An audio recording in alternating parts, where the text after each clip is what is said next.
కురుస్తున్నాయి. ఆగస్టు 3 వరకు పలు ప్రాంతాల్లో మోస్తారు నుంచి భారీ వర్షాలు పడే అవకాశం ఉంది. వర్షాలు, ఈదురుగాలులు, పిడుగులు పడే పట్ల ప్రజలు అప్రమత్తంగా ఉండాలని అధికారులు హెచ్చరిస్తున్నారు.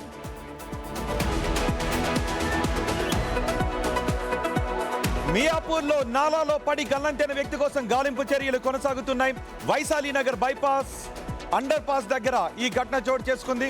బాధితుడిని హఫీజ్పేటకు చెందిన బాలయ్యగా గుర్తించారు పోలీసులు. హైడ్రా, ఎన్డీఆర్ఎఫ్ సిబ్బంది గల్లంతైన వ్యక్తి కోసం గాలింపు చర్యలు చేపట్టారు.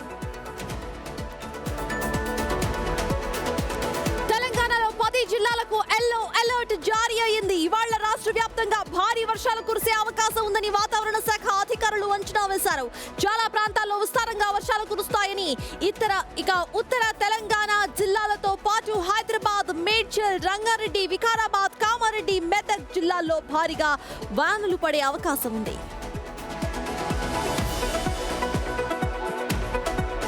లైంగిక వేధింపుల కేసులో ట్రైనీ ఐపీఎస్ ఉదయ్ కృష్ణారెడ్డిని పోలీసులు అరెస్ట్ చేశారు. నిన్న రాత్రి మిర్యాలగూడలో ఆయన అదుపులోకి తీసుకున్నారు. ఉదయ్ కృష్ణారెడ్డి ఆచూకీ కోసం పోలీసులు 4 బృందాలుగా గాలింపు చర్యలు చేపట్టాయి. మొబైల్ సిగ్నల్స్ ఆధారంగా ఉదయ్ వాహనాన్ని వెంబడిస్తూ అదుపులోకి తీసుకున్నారు పోలీసులు.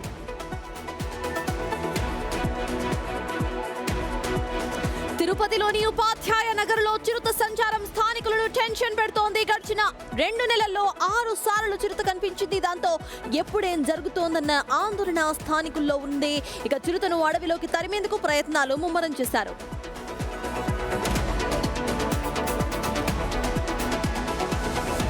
తూర్పుగోదావరి జిల్లాలో సంచరిస్తున్న పెద్ద పులిని అటవీ శాఖ అధికారులు బంధించే లోపు జస్ట్ మిస్ అయిపోయింది. దేవరపల్లి, గోపాలపురంలో పట్టుకోవడానికి అన్ని ఏర్పాట్లు చేశారు. 60 మంది సిబ్బందిని తోట చుట్టుముట్టి బాంబులతో పులిని బయటకు రప్పించడానికి ప్రయత్నం చేశారు.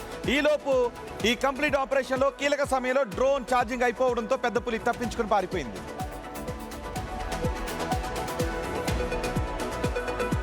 సాయికృష్ణ లోకప్ డెత్ కేసులో మాజీ సీఐ నాగరాజును ఇవాళ కస్టడీకి తీసుకొని విచారించబోతున్నారు సిట్ అధికారులు. ప్రస్తుతం రాజమండ్రి సెంట్రల్ జైల్లో రిమాండ్ ఖైదీగా ఉన్న నాగరాజును విజయవాడకు తరలించబోతున్నారు. కోర్టు హాజరుపరిచిన అనంతరం కస్టడీకి తీసుకోబోతున్నారు.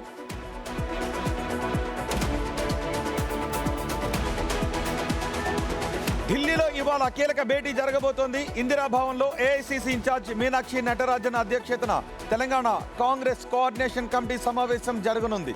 ఈ భేటీకి ముఖ్యమంత్రి రేవంత్ రెడ్డి, డిప్యూటీ సీఎం బట్టి విక్రమార్క, టీపీసీసీ అధ్యక్షుడు మహేష్ కుమార్ గౌడ్ తదితరులు హాజరు కాబోతున్నారు.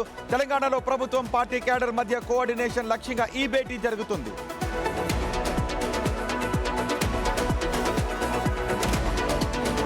సౌదీ అరేబియాతో కలిసి అమెరికా విరుచుకుపడింది. టెహ్రాన్ స్థావరాలపై దాడులు చేసింది అమెరికా. తమ సైనిక స్థావరాలపై ఇరాన్ దాడులకు యత్నించిందని అమెరికా ఆరోపించింది. ఇరాన్ ప్రయోగించిన అనేక క్షిపణులను తమ బలగాలు విజయవంతంగా అడ్డుకున్నాయని యుఎస్ సెంట్రల్ కమాండ్ వెల్లడించింది.